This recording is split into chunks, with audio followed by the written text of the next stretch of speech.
Good morning, everyone. So, today in this session, let us talk about the circulatory medium.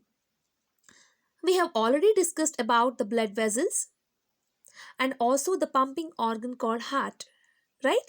So, now we are left with blood and the lymph. So, now let us start our discussion with the blood. What is blood? Blood is a fluid connective tissue which carries the fluid from one place to another place in our body. Right? I repeat, the blood is the fluid connective tissue. This blood, it carries the fluid materials from one part of the body to another part of the body. Actually, our blood is comprises or it contains 78% of the water and 22% of the solid materials. It also contains some digested food, hormones, gases, and the waste materials to various parts of our body. Okay, now the blood consists of some of the components also. So, then what are the components of the blood? The components of the blood are the plasma, RBCs, WBCs, as well as the platelets. Now, let us understand one by one. The first one is plasma. What is plasma? You can observe the plasma is the extracellular matrix. You can see if it is a blood vessel. So the plasma, it is the extracellular matrix. That means it is a fluid like thing. Okay, this fluid like thing, it fills the blood. You know that what is meant by blood? The blood is nothing but the tissue, right? So, and the tissue is made up of cells. So the blood is also made up of blood cells. Okay, so this blood cells actually it consists of the fluid like structures where the blood cells are embedded. This plasma, it is a fluid like matrix. It is an extracellular matrix where the blood cells are embedded or present. Now, as I said you, the blood cells are embedded. Then what are the blood cells which are embedded in this plasma? So the blood cells which are embedded are RBCs, which are red blood cells, WBCs, which are white blood cells, and the platelets. Now let us understand what are RBCs, WBCs, and platelets. So plasma is a fluid matrix. What is embedded? The cells, blood cells are embedded in it. So this contain RBCs, WBCs, and platelets. Okay.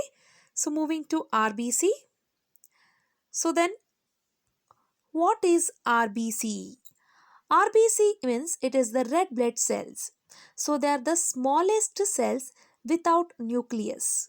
These RBCs are the smallest cells without nucleus, and these RBCs, these cells, they carries the oxygen. From where does they carry oxygen? They carry the oxygen from the lungs. You know, how does the blood cells receives the oxygen in the lungs? Right, so they carries the oxygen from the lungs, and this oxygen is transported to various parts of the body, right? And this red blood cell, it also contain a respiratory pigment. What is that respiratory pigment called as? It is called as hemoglobin. It is called as hemoglobin. Then what is the importance of this hemoglobin? The hemoglobin which is present in the blood, it has the high affinity towards the oxygen, means it has a high attraction towards the oxygen. Okay, so hence what happened? The blood cells receives the oxygen. The red blood cells are highly rich in oxygen. Hope you understood, right? So I told you RBCs, it carries the oxygen from the lungs to various parts of the body. It also contains the respiratory pigment called as hemoglobin. So what is the function of hemoglobin? Hemoglobin is a pigment which is having the high affinity towards oxygen, means it receives the oxygen and it is transported to different parts of the body. Okay, Moving to the next thing, that is WBC. What is meant by WBC? They are the white blood cells. Right? So they are the cells which are white in color and also they have nucleus in them. As I told you, the red blood cells are without nucleus, but the WBCs have the nucleus in them. Hence, WBCs are called as the nucleated cells. Then what is the function of WBC?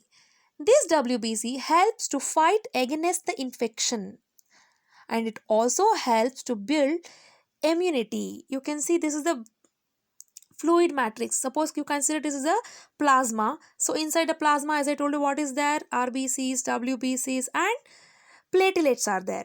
You have already learnt about what is the function of the RBCs, right? So this WBCs, which are white in color, they contain the nucleus. Okay, and what is the function of this WBCs? They help in fighting against the germs which causes the infection and they also builds the immunity in our body.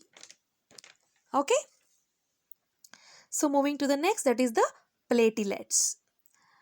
The third component is platelets.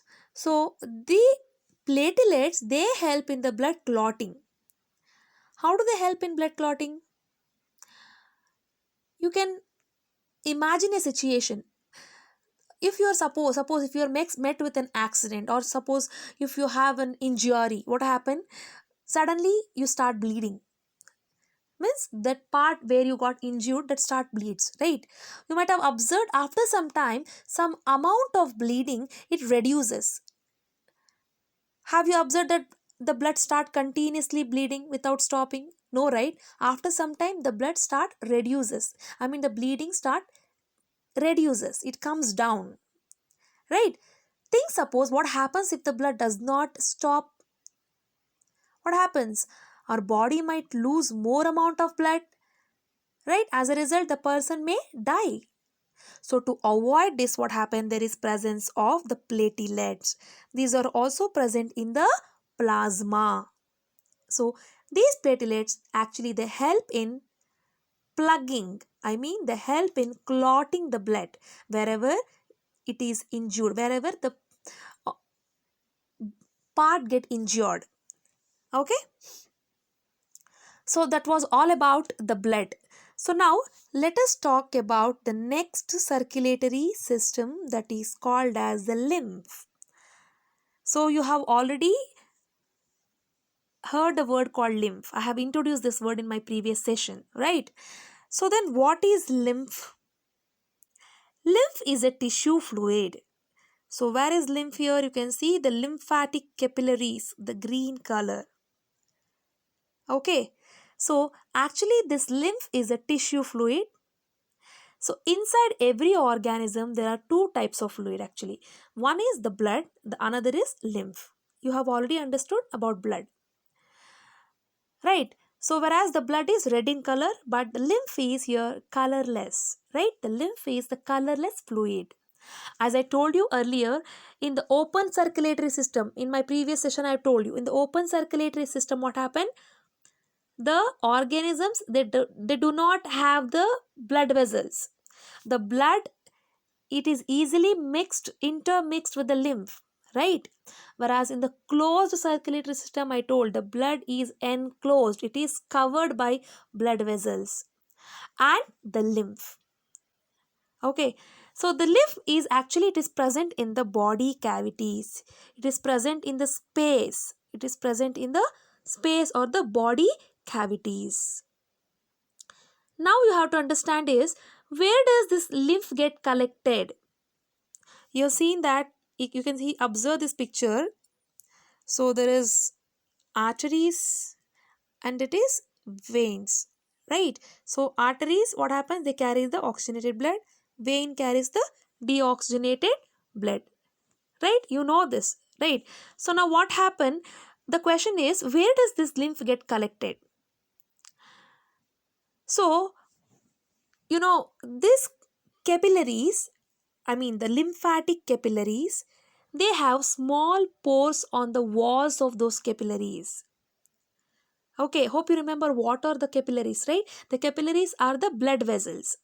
So these thin blood vessels, what happen, or the capillaries, they have the pores on their walls. They have the pores on their walls. So through these pores, what happens, some amount of plasma, protein, or the blood cells, they escape into the intercellular spaces. Intercellular spaces means the spaces which is present in between the cells. So what happens, the plasma, protein, and the blood cells, they escape into the intercellular spaces, and these together make the lymph. Okay, and these lymph, what happen, they contain less amount of protein because it is being drained out by the leaks or the pores which are present on those walls. Because of that, it contains less amount of protein. Then what is the function of lymph, you have to understand. The lymph will actually, they collects all the proteins, blood cells, and the plasma which enter into the intercellular spaces. Here you can see there is intercellular spaces between the arteries and the veins. The gaps you can see. Okay, so you can see the intercellular spaces. Through this intercellular spaces, you can observe there is opening of lymph capillary, right? So the lymph, they actually, they collect now. So they collect, what do they collect? They collect the plasma, they collect the proteins, as well as the some amount of the blood cells which was escaping into the intercellular spaces, right? So the lymph contain, as I told you, what happened, less amount of protein is present, and all this, once it is been collected by the lymph capillaries, they finally enters to the veins. These lymph further, they have been enclosed with the lymphatic veins. Lymphatic veins, why? Because compared to the capillaries, the veins are here, the lymphatic veins are a little bit bigger. Okay, so what happened, these, whatever the things which are being carried by the lymph vessels, so these vessels are now, what happened, they connect to the veins and take these substances to the heart. So now what you have observed is lymph also help in the transportation. Okay, and not only this, the lymph also transports the absorbed fat from the intestine to the blood, and it drains out the excess of fluid from the extracellular spaces. I repeat, whatever the fat which is not digested, or whatever the fat which is not digested, it has been absorbed by the lymph, and it carries, I mean the lymph, it carries through the intestine. It carries the fat from the intestine to the blood, and it drains out the excess of fluid from the extracellular spaces, and finally it enters back to the blood. You may feel little bit complex, but it is very simple. Understand once again, listen to this. Okay, so hope you have understood what is the lymph consist of and what is the function of lymph. Okay, so the things we have learned here is the lymph is actually called as the tissue fluid. Actually, the lymph is a colorless fluid which is present in the body cavities. Lymph contains less amount of proteins, plasma, and the blood cells. The lymph, it drains out the whatever things which has been collected. It is draining out into lymphatic capillaries from the intercellular spaces, and then it is finally passed to the lymph vessel. It is also called as lymphatic vessel. Now the lymph carries the digested and absorbed fat from the intestine, and it drains out the excess of fluid from the extracellular spaces back into the blood. Okay, hope you have understood. Thank you.